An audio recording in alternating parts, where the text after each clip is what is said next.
Hello everyone, this is Harshi from Aditya Joshi team. This is the 17th video in this series in which we are doing all the topics from Aditya Bhaiya's list of topics of physics, क्योंकि ये वो topics है जहाँ से NEET में repeatedly questions पूछे गए हैं. तो अगर हम इन questions की theory कर लें, इनसे related PYQs कर लें और additional question तुम अपने end से कर लो तो you can expect a score of 150 plus in NEET physics. Okay तो आज का हमारा टॉपिक है सेंटर ऑफ मास, जिसको हम शॉर्ट फॉर्म COM भी कहते हैं.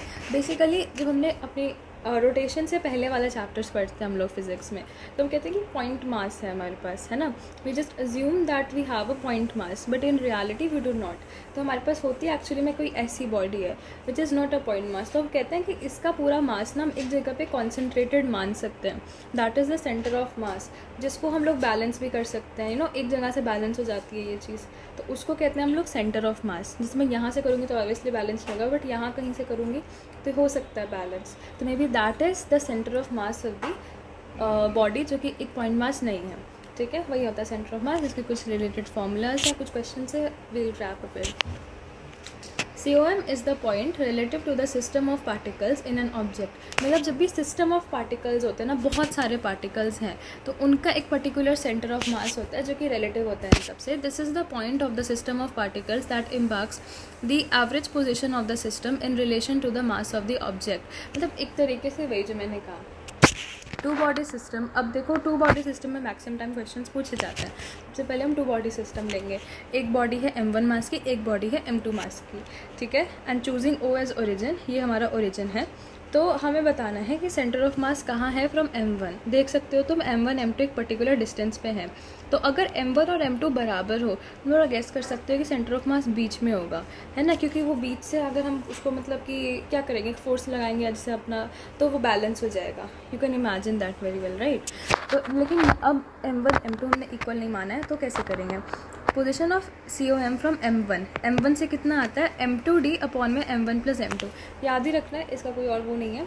एक चीज़ क्या कि जब भी एक मास से पूछा है ना, तो दूसरा वाला मास लिखना होता है. जैसे M1 से पूछा तो M2D लिखना है, अगर M2 से पूछेंगे तो M1D लिखना पड़ेगा. ठीक है, और नीचे तो वही होता है सम ऑफ मासेस. बस नीचे करो सारे जितने मास हैं उनका एडिशन, और ऊपर में अगर M1 से पूछ रहे हैं तो M2D, और M2 से पूछ रहे हैं तो M1D, मतलब उल्टा कर देना बस. फिर एक है कि अगर इनका ना पोजीशन वेक्टर दे रखा है, तो पोजीशन वेक्टर दे रखा है तो हम इसे, क्योंकि डिस्टेंस तो एक तरीके से डिस्प्लेसमेंट इज़ अ वेक्टर, तो अगर हमें पोजीशन वेक्टर निकालना पड़े सेंटर ऑफ मास का, तो हम कैसे निकालेंगे. मान लो M1 है, ओरिजिन ये है, R1 है इसका वेक्टर, M2 का है R2. ठीक है, हमें निकालना है कि COM का क्या है, RCOM निकालना है. तो ये क्या हो जाएगा, M1 R1 plus M2 R2 upon में M1 प्लस M2. ऊपर हम क्या कर रहे हैं, बेसिकली मास को डिस्टेंस से मल्टीप्लाई कर रहे हैं, और नीचे बस सम ऑफ मासेस, यही हो रहा है. M1 R1 plus M2 R2, कोई और होता है M3 R3 अपॉन में M1 plus M2 plus M3. ये हमारा क्या आ जाता है, पोजीशन वेक्टर COM का. और R के पोजीशन वेक्टर्स है particles of masses M1 and M2 और R1 एंड R2, बस यही. ठीक है, now if M1 is equal to M2 है, तो कितनी वैल्यू हो जाएगी इसकी, D1 plus D2 by 2. Basically अगर जैसे इनके बीच का डिस्टेंस का हाफ कर देना है, अगर मान लो कि ऐसा होता कि ये ओरिजिन है और जो बॉडीज़ है वो यहाँ पे हैं, तो ये वाला डिस्टेंस है D1 और ये वाला डिस्टेंस है D2. ओरिजिन से डिस्टेंस लेना होता है, ये बात इससे एम्फेसाइज होगी. ठीक है, ओरिजिन से डिस्टेंस है D1 प्लस D2, तो COM जो होगा वो होगा D1 प्लस D2 बाई 2 पे. ठीक है, यहाँ पे तो हमने ओरिजिन पे ही M1 मान लिया. पर अगर ओरिजिन पे नहीं है, क्योंकि जो कि जनरली नहीं होता, तो हमें वही डिस्टेंस लेना होता है. जैसे यहाँ पे क्या होता है, R1 प्लस R2 बाई 2, अगर हमारा M1 M2 बराबर होते तो हम देख ही सकते हो वैसे तो. चलो ठीक है. For a system of n particles के लिए कैसे निकालेंगे. ऊपर में हम क्या कर रहे थे, M1 D1 है ना, मतलब कि मास और डिस्टेंस का मल्टीप्लिकेशन, नीचे में मास का समेशन कर देते हैं, बस यही है. M1 R1 M2 R2 by M3 R3 ऐसे करके. तो इसको हम कैसे लिख सकते हैं कि 1/m, जो कि टोटल मास है, सबके समेशन से आया है. और ये होता है सम्मा, मतलब कि इससे हम लोग बेसिकली सम कर देते हैं जितनी भी उस चीज़ है. जैसे कि M है, D है, इनके जितने भी तुम है उनमें मल्टीप्लाई करो और इन सब का सम कर दो. सम ही कर रहे हो ना यहाँ पे, बस वही है. कंपोनेंट फॉर्म में कैसे लिखते हैं, हाँ ये भी बहुत इंपॉर्टेंट है. कंपोनेंट फॉर्म में क्यों लिखना है, क्योंकि R वेक्टर है, डिस्प्लेसमेंट वेक्टर, इसको हम लोग कंपोनेंट्स के फॉर्म में भी डिस्क्राइब कर सकते हैं. तो ये कितना हो जाएगा, X आई कैप, वाई जे कैप, जेड के कैप। ठीक है, मान लो कि कोई बॉडी उसका एक्स वाई जेड एक्सिस में आ रहा है, यहाँ पे आ रहा है एक्स एक्सिस में, वाई एक्सिस में, जेड एक्सिस में, तो इन तीनों को हम लोग कंबाइन करके आर वेक्टर बनाएंगे ना, तो ये हो जाएगा एक्स सी ओ एम आई कैप। एक्स के लिए आई कैप होता है, वाई के लिए जे कैप होता है, जेड के लिए के कैप होता है, बस वही लगाया। जहाँ पे एक्स सी एम की क्या वैल्यू हो जाएगी, m1x1 अपॉन में टोटल मास, वही होता है ना, मतलब मान लो कि दो ही होते हैं तो कितना होता है m1x1 प्लस m2x2 अपॉन में m1 प्लस m2। ठीक है, तो यहाँ पे क्या कर रहे हैं हम लोग, बेसिकली मास को डिस्टेंस से मल्टीप्लाई कर रहे हैं, जो कि x है, x एक्सिस में उसका समेशन, और नीचे सारे के सारे मासेस का समेशन, मतलब अलग अलग एक्सिस पे जो x है उसको x पे निकाला, y वाले को y पे निकाला, z वाले को z पे निकाला, और ऐसे फॉर्मूला जो हमारा वही है m1d1 अपॉन में टोटल मास, बस यही चीज़ हो रही है। ठीक है, अब वेलोसिटी एंड एक्सेलरेशन, यहाँ से तुम्हें क्या मिल रहा है, पोजीशन वेक्टर मिल रहा है। जब भी हम पोजीशन वेक्टर को विद टाइम क्या करते हैं, डिफ्रेंशिएट करते हैं, तो हमें वेलोसिटी मिल जाती है। करना तो वैसे हमें यही है, पर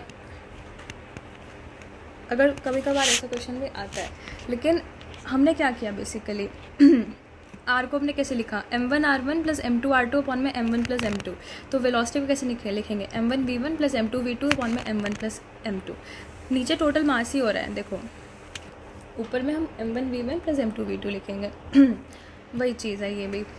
और एक्सेलरेशन कैसे लिखेंगे, m1a1 प्लस m2a2 अपॉन में m1 प्लस m2। ठीक है, आई होप इट्स क्लियर। बस जो भी तुम्हारा पोजीशन वेक्टर है उसमें m1r1 करना है, वेलोसिटी वेक्टर है m1v1 करना है, एक्सेलरेशन वेक्टर है m1a1 करना है, नीचे में टोटल मास, बस। एक एंगुलर मोमेंटम भी एक चीज़ होती है जो कि लास्ट वीडियोज़ में हम कर चुके हैं, एंगुलर मोमेंटम। तो ये आई ओमेगा होती है, कैसे, फिर से वहाँ पे हमारा होता था P is equal to M V, right. तो यहाँ पे वही मैं सिखा चुकी हूँ कि वहाँ पे मोमेंटम है, यहाँ पे एंगुलर मोमेंटम है, वहाँ पे लीनियर है, यहाँ पे एंगुलर है, वहाँ पे मास है, यहाँ पे क्या है, मोमेंट ऑफ इनर्शिया, और वहाँ पे वेलोसिटी होती है, यहाँ पे होती है angular velocity. P is equal to M V, L is equal to I omega, है ना। I hope it's clear. और ये क्यों इंपॉर्टेंट है, क्योंकि L जो होता है वो R vector cross multiplied by M V vector भी होता है। ठीक है, क्योंकि पढ़ा था तुमने कि वी आर ओमेगा होता है, तो उस हिसाब से कुछ निकाल सकते हैं, पर इसको याद रख लेना। ठीक है, R cross M V vector. अब कुछ इंपॉर्टेंट पॉइंट्स हैं, इनके बाद हम क्वेश्चंस करेंगे। ठीक है, सेंटर ऑफ मास एक आइसोलेटेड सिस्टम का कांस्टेंट वेलोसिटी से चलता है, has a constant velocity. Isolated system will remain at rest if it is initially at rest, और will move with the same velocity if it is in motion initially. First law basically यही था ना, movement law of inertia, वही है। Centre of मास किसी isolated system का constant velocity चलता रहेगा अगर वो ऑलरेडी चल रहा था, या फिर अगर मतलब कि वही है कि अगर एक्सटर्नल फोर्स एक्ट नहीं करेगा ना, तो centre of mass will remain at rest, जो कि इनिशियल उसका है, या फिर अगर मोशन करा तो मोशन करते रहेगा if there is no external force. ठीक है, और पोजीशन जो होती है सेंटर ऑफ मास की वो डिपेंड करती है शेप पे, साइज़ पे, और distribution of mass of the body. ये तो बहुत इंपॉर्टेंट पॉइंट है, शेप साइज से भी ज़्यादा इंपॉर्टेंट है मास ऑफ द बॉडी। जिधर मास ज़्यादा होता है उधर की तरफ COM शिफ्टेड होता है हमारा, ये बात ध्यान रखना बिल्कुल। क्योंकि मान लो कि ये थोड़ा आगे से मोटा था, थोड़ा इधर होता है ना सेंटर ऑफ मास, अभी मान लो इवन है तो बीच में होगा, ऐसा कह सकते हैं। तो जिधर मास ज़्यादा होता है उसकी तरफ शिफ्टेड होता है centre of mass. Centre of mass of an object need not lie with in the object. हाँ, ज़रूरी नहीं है कि वो ऑब्जेक्ट के अंदर ही लाई करे। जैसे मान लो एक रिंग है, ठीक है, रिंग ऐसे होती है, तो रिंग का सेंटर ऑफ मास उसके सेंटर पे ही लाई करता है, जो कि सेंटर उसके रिंग पे तो होता नहीं है, बाहर होता है। तो इसलिए सेंटर ऑफ मास ज़रूरी नहीं है कि वो वहीं मतलब लाई करे ऑब्जेक्ट में। सिमेट्रिकल बॉडीज़ में जिनका होमोजेनियस डिस्ट्रीब्यूशन ऑफ मास है, मतलब सिमेट्रिकल बॉडीज़ ऐसे ना, कोई भी बॉडी जो कि सिमेट्रिकल है उसमें कह सकते हैं कि हाँ इधर इधर मास ये होगा। कभी कभार होता है कि ऐसे कुछ भी दे रहे तो एसिमेट्रिकल बॉडी है। होमोजेनियस डिस्ट्रीब्यूशन ऑफ मास है, जो COM होता है वो कोइंसाइड करता है geometrical centre of the body के साथ, है ना। जैसे मान लो एक स्फीयर दे रखा है, तो इसका जो सेंटर होगा ज्योमेट्रिकल सेंटर, वहीं इसका सेंटर ऑफ मास होगा। ये होता है सिमेट्रिकल बॉडीज़ के साथ। और जो पोजीशन होता है सेंटर ऑफ मास का of an object changes in translatory motion but remains unchanged in rotatory motion. ठीक है, तो सेंटर ऑफ मास जो होता है उसकी पोजीशन ट्रांसलेटरी मोशन में तो चेंज करती है, लेकिन रोटेटरी मोशन में नहीं करती, मतलब रोटेशन में वो अनचेंज रहता है, जो कि हमने रोलिंग में किया भी था।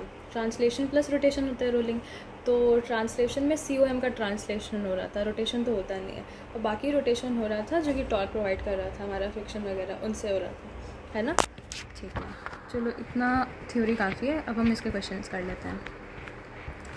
2023 का PYQ है हमारा पहला question. Okay, two particles A and B पहले तो रेस्ट पे है, move towards each other under the mutual force of attraction at an instance when the speed of A is v और b की 3v है, तो सेंटर ऑफ मास की speed क्या होगी। अब बच्चे निकालेंगे, गलत करेंगे आंसर, भाई m1 v1 plus m2 v2 अपन m1 प्लस m2 करने लगेंगे ना। इनिशियली एट रेस्ट है, they move towards each other under the mutual force of attraction, इनके बीच खुद का म्यूचुअल फोर्स डेवलप हुआ जिसकी वजह से ये लोग एक दूसरे की तरफ आ रहे हैं। पर ये इंटरनल फोर्स है, तो हमें सिस्टम का मानना है ना, क्योंकि सेंटर ऑफ मास किसका निकालना है, पूरे सिस्टम का निकालना है। तो ए है, बी है, एफ एक्सटर्नल क्या है, एफ एक्सटर्नल 0 है, कोई बाहर से फोर्स लगा क्या, अंदर का ही फोर्स है, इनका इंटरनल फोर्स ऑफ अट्रैक्शन है। तो दैट विल नॉट इंक्रीज और decrease the speed of the centre of मास, क्योंकि इनिशियली वो रेस्ट पे है, तो सेंटर ऑफ मास बाद में भी रेस्ट पर ही होगा। एफ एक्सटर्नल 0 है, तो यही चीज़ है यहाँ पे, एफ एक्सटर्नल 0 है तो एक्सेलरेशन 0 हो जाएगी, तो वेलोसिटी कांस्टेंट रहेगी, जो कि इनिशियली एट रेस्ट 0 थी तो 0 ही रहेगी। ठीक है, चलो क्वेश्चन नंबर 2 देखते हैं। Two objects of mass 10 kg and 20 kg respectively are connected to the two ends of a rigid rod of length 10 meter with negligible mass. Distance of the center of mass of the system from the 10 kg mass is, इसको कैसे निकालेंगे, देखो basically मैं दे रखा है 2 object है, मास 10 kg है, 20 kg है, इनके बीच का डिस्टेंस है 10 मीटर। तो डिस्टेंस देखो यहाँ पे दे रखा है ना कि रॉड से कनेक्टेड तो है, पर रॉड का मास नेग्लिजिबल है, इसलिए इसका सेंटर ऑफ मास नहीं लेंगे। नहीं तो ऐसा भी हो सकता था हमारा सिस्टम, ऐसा फिर रॉड है फिर ये, तो सेंटर ऑफ मास कहीं रॉड में आता है, ऐसा भी हो सकता था। पर इन्होंने जब नेग्लिजिबल मास कर दिया तो हमें 10 kg और 20 kg में से ही निकालना है।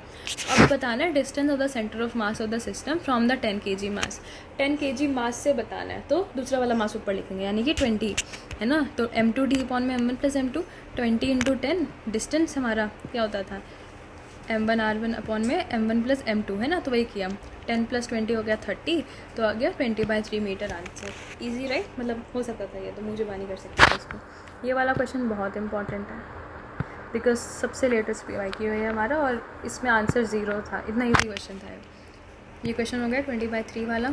अब देखो ये जो मैंने सिमेट्रिकल वाली चीज़ बताई थी ना कि होमोजेनियस डिस्ट्रीब्यूशन ऑफ मास होता है, उसका एक क्वेश्चन बन रहा है। Position of centre of mass of a triangular lamina as shown in the figure is, तुम्हें क्या लगता है कहाँ होना चाहिए। जैसे मान लो ये वाली लाइन है तो इसका यहाँ पे, ये वाली लाइन है इसका यहाँ पे, ये वाली लाइन है इसका यहाँ पे, तो इस पूरे का यहीं कहीं होना चाहिए। मुझे तो जी लग रहा था, मतलब देखते ही पता चलता है कि हाँ जी में होना चाहिए सेंटर ऑफ मास इसका। अब इसको देख भी लेते हैं कि कैसे। बाय सिमेट्री है, if we join the midpoint of all the strips, जैसे ये सारी की सारी स्ट्रिप्स है ना, इनका मिड पॉइंट ज्वाइन कर दो, क्योंकि इनका मिड पॉइंट में ही होगा ना centre of mass, geometrical centre पे होता है इन सारी स्ट्रिप्स का भी, तो इनको ज्वाइन कर दो तो हमें ये वाला मीडियन मिलता है LP, है ना, मीडियन LP मिला। और जो सेंटर ऑफ मास होगा triangle as a whole has to lie on the median LP, इसको LP पे ही लाई करना पड़ेगा सेंटर ऑफ मास को, क्योंकि यही बना है बीच में। अब सिमिलरली हम कह सकते हैं कि यहाँ पे जो LN है QM मीडियन पे लाई कर सकता है, और ये NR मीडियन पे लाई कर सकता है ना। बेसिकली हम स्ट्रिप्स का मिड पॉइंट ज्वाइन कर रहे हैं, तो यहाँ का भी देख सकते हैं, यहाँ का भी देख सकते हैं, और यहाँ का भी देख सकते हैं। तो ये जहाँ पे मीट कर रहे हैं ना, that point is on the centroid of the triangle, जहाँ पे ट्रायंगल के 3 मीडियंस मीट करते हैं। ठीक है, मीडियन इज बेसिकली लाइन जो कि ऑपोजिट पॉइंट से आती है और इसके मिड पॉइंट पे जाती है, ऑपोजिट पॉइंट से दूसरी लाइन के मिड पॉइंट पे, ये ऑपोजिट है और ये वाले पॉइंट से मिड पॉइंट पे जाएगी। तो ये मिड पॉइंट ज्वाइन करके बिल्कुल सेंट्रॉइड बनाते हैं ट्रायंगल का, because it is a triangular lamina that is very homogeneous mass distribution है, इसका सिमेट्रिकल है, तो इसका जो सेंटर ऑफ मास होगा वो इसके सेंट्रॉइड पे लाई करेगा, विच इज़ द G। ठीक है, तो CM लाई करेगा point of conference the median से, जिसे कहेंगे centroid G of the triangle. I hope it makes sense.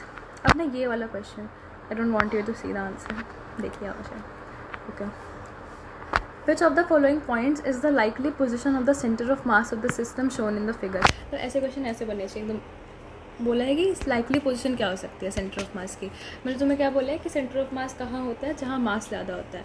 इन्होंने एक स्फीयर दिया है, डिस्टेंस दोनों का सेम है, एक जगह एयर भरी है, एक जगह सैंड है, और ये हॉलो स्फीयर है। ठीक है, एक में हवा है, एक में सैंड है, सैंड ज़्यादा भारी होती है ना, तो सेंटर ऑफ मास यहाँ तो नहीं होगा, बीच में भी नहीं होगा। अगर एयर होती तो बीच में होता, या फिर सैंड होता तो भी बीच में होता, पर दोनों सेम नहीं है तो बीच में भी नहीं होगा, तो A और B तो हट गए।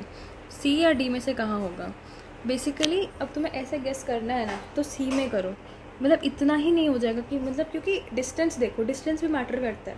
मास ज़्यादा है उस तरफ तो होगा, पूरा होगा, मतलब पूरा नहीं होगा लेकिन थोड़ा ज़्यादा होगा, it will have a tendency centre of मास की टेंडेंसी होती है कि वो उस तरफ हो जहाँ पे मास ज़्यादा है। लेकिन देखो यहाँ पे अब या तो सी में हो सकता है या तो डी में हो सकता है, पर ये डी में होता है अगर सैंड बहुत ज़्यादा होता है, बट सैंड आधा ही है तो थोड़ा सा सेंटर ऑफ मास शिफ्ट होगा टुवर्ड्स द हेवियर साइड, ठीक है। तो इसलिए इसका आंसर होगा सी बेसिकली। डी पूरा नहीं हो जाएगा क्योंकि अगर मान लो यहाँ तक सैंड होती तो हाँ डी आ जाता, क्योंकि एयर बहुत कम है और मास थोड़ा ज़्यादा ही है तो नीचे की तरफ। लेकिन क्योंकि आधी आधी हैं दोनों चीज़ें तो हमारा सी मार्क करना will be a better choice, ठीक है। आई होप अब क्लियर हो गया होगा। सेंटर ऑफ मास जो होता है सिस्टम का वो उसकी तरफ होता है जहाँ पे मास ज़्यादा होता है बस। क्वेश्चन नंबर 5 देखते हैं। For which of the following does the centre of mass lie outside the body. मैंने कहा था रिंग में, पेंसिल में तो पेंसिल पर ही होगी, शॉर्टपुट में भी, डाइस में तो डाइस में ही होती है। बैंगल, बैंगल एक तरीके से रिंग हो गई ना, हॉलो रिंग, तो सेंटर ऑफ मास इसके ज्योमेट्रिकल सेंटर पे होगा जो कि रिंग पे लाइन नहीं करता तो बाहर होगा उसके, ठीक है। चलो ये क्वेश्चन देखते हैं 2020 का PYQ है। 3 आइडेंटिकल स्फीयर्स हैं, तीनों का मास m है। They are placed at the corners of a right angle triangle. ऐसे कह सकते हैं कॉर्नर है राइट एंगल ट्राइंगल के, with mutually perpendicular sides equal to 2 metre. और ये दोनों साइड कितनी है, म्यूचुअली जो परपेंडिकुलर है इनका वैल्यू है 2 मीटर का। Taking the point of intersection of the 2 mutually perpendicular sides as the origin, जहाँ पे इंटरसेक्ट कर रही है उसको ओरिजिन ले लें। तो find the position vector of the centre of मास, हमें आर वेक्टर निकालना है, ठीक है। 2020 में पूछा गया तो आर वेक्टर निकालना में आता है, फॉर्मूला में पता है ना क्या होता है, m1 r1 plus m2 r2 plus m3 r3 upon में m1 plus m2 plus m3, वही करेंगे, ठीक है। अब पहले ना इसके कोऑर्डिनेट्स लिखेंगे क्योंकि m1 r1 हमें करना है। और मैंने क्या कहा था कि देखो यहाँ पे भी ऑप्शंस में देखो i cap plus j cap बटा हुआ है, तो ये x एक्सिस है या y एक्सिस है, तो हमें दोनों अलग अलग एक्सिस में निकालना पड़ेगा। XCOM and YCOM। XCOM is m1 x1 plus m2 x2 upon में m1 plus m2। YCOM is m1 y1 plus m2 y2 upon में m1 प्लस m2। तो वही वाली चीज़ हमें करनी पड़ेगी, ठीक है। तो हम अब क्या करेंगे, पहले x एक्सिस में करेंगे, ठीक है। तो इसका ना देखो पहले x एक्सिस में हमारे पास बेसिकली 3 ये हैं और हमें r कहाँ से लेना होता है, r vector is the distance जो मास का है फ्रॉम द ओरिजिन। तो देखो इस वाले का तो डिस्टेंस ओरिजिन से है ही नहीं क्योंकि ओरिजिन पर ही है, तो इसका तो x और y दोनों ज़ीरो ही आएगा। इसमें देखो ये x एक्सिस से तो इसका वैल्यू ज़ीरो है, तो इसका भी centre of mass x axis पे तो नहीं जाएगा, सिर्फ इसका आएगा centre of mass x axis पे। थोड़ा सा आइडिया बनता है। चलो ठीक है, अब हम लिखते हैं इसका सॉल्यूशन देखते हैं। देखो ये वाला जो मास है इसके कोऑर्डिनेट क्या हो जाएंगे, ये 2 था तो x की वैल्यू 2 और y में है नहीं तो 0, इसका 0 0 और इसका उल्टा हो जाएगा क्योंकि ये y में है तो 2 और x में 0 है, ठीक है। तो XCOM निकालेंगे इस फॉर्मूले से, तो मतलब हमारे पास 3 मासेज हैं, तो m0 और ये m2, तो आ जाएगा 2m अपॉन में टोटल मास कितना है 3m, टोटल मास तो है ना, तो हो जाएगा 2/3। सिमिलरली हम y का निकालेंगे तो ये वाला 0 जाएगा, ये वाला 0 जाएगा, सिर्फ इसका आएगा वैल्यू जो कि कितना आ जाएगा 2/3 आ जाएगा फिर से, है ना। तुम इसको देख सकते हो सोल्यूशन आराम से। तो जो पोजीशन वेक्टर हो जाएगा सेंटर ऑफ मास का वो क्या हो जाएगा, RCOM, वो होगा बेसिकली XCOM प्लस YCOM, है ना। तो XCOM हमारा कितना आया 2/3 आई कैप और YCOM कितना आया 2/3 जे कैप, है ना। तो basically 2/3 I cap plus 2/3 J cap, तो 2/3 कॉमन ले लो, I cap plus J cap. Answer क्या हो जाएगा हमारा 2/3 I cap plus J cap. I hope it is understandable, ठीक है। चलो अब हम रिवाइज कर लेते हैं हर क्वेश्चन क्या क्या चीज़ें याद रखनी है। फॉर्मूला तुम्हें बस एक ही याद रखना है जो कि ईजिली याद हो जाएगा, बस ये वाला, इससे तुम सारे फॉर्मूले डिराइव कर सकते हो। वेलोसिटी पूछे तो m1 v1, एक्सेलरेशन पूछे तो m1 a1, और नीचे क्या करना है टोटल मास का सॉल्यूशन करना है, दैट्स इट। और ये वाला भी COM सिर्फ ट्रांसलेटरी मोशन करता है, किसी किसी के ज्योमेट्रिकल सेंटर पे होता है जब सिमेट्रिकल बॉडीज़ होती हैं, ठीक है। क्वेश्चन नंबर 1 से क्या याद रखना है, जब भी कहीं बहुत इंपॉर्टेंट है F एक्सटर्नल नहीं एक्ट कर रहा है सिस्टम पे, कोई एक्सटर्नल फोर्स नहीं है, सेंटर ऑफ मास उसका अपनी इनिशियल स्टेट पे ही रहेगा क्योंकि यूजुअली एट रेस्ट ही होता है। इस वाले से बहुत सारे क्वेश्चन होते हैं सॉल्व, इसको अच्छे से कर लेना। दूसरा कि ये तो मतलब फॉर्मूला था, जब हमें एक मास के रिस्पेक्ट में निकालना होता है तो हम दूसरा वाला मास लेते हैं, तो 10/3 तो ऐसे ही हट जाता, 20/3 मतलब it was very easy to solve, है ना। लैमिना है, होमोजेनियस मास डिस्ट्रीब्यूशन दिख रहा है, सेंटर पे मार्क करते हैं, जो भी सेंटर वाला पॉइंट दिखे, यहाँ पे सेंट्रॉइड जियोइड ट्रायंगल। अब तुमसे ना ये स्टेटमेंट वाला क्वेश्चन भी आ सकता है कि ट्रायंगुलर लैमिना का सेंटर ऑफ मास कहाँ लाई करता है, उसके सेंट्रॉइड पे, कहीं उसके मीडियन पे। तो लैंग्वेज में मत फंसना, तुम्हें पता है कि अब कहाँ लाई करता है सेंट्रॉइड पे, ठीक है। तो सेंट्रॉइड देखते ही मार्क करना। इफ़ इन केस एक क्वेश्चन आता है जिसमें लैंग्वेज है, ये वाला इससे बस ये याद रखना है कि मास जहाँ ज़्यादा होता है उस तरह सेंटर ऑफ मास शिफ्ट होता है हमारा। हॉलो रिंग होती है कोई सी भी रिंग जिसका मतलब बैंगल हो गया इस केस में, तो उसका सेंटर ऑफ मास उसके सेंटर पे लाई करता है, जो कि बाहर होता है बैंगल के, रिंग के। मेरा क्वेश्चन अच्छा था। आई होप इट वॉज क्लियर कि आर वेक्टर बेसिकली क्या है, एक्स वेक्टर है प्लस वाई वेक्टर है। एक्स वेक्टर आई कैप में होता है, वाई वेक्टर जे कैप में होता है। हम नॉर्मल फॉर्मूला लगाएंगे अपना m1 x1 m2 x2, इसको सॉल्व करेंगे, विल गेट आवर आंसर, और फिर इसी को हमने लिख दिया ऐसे करके, तो हमारा आंसर आ गया पोजीशन वेक्टर का। ठीक है, I hope this was clear. कोई डाउट हो तो you can put it on the comment section. Thank you.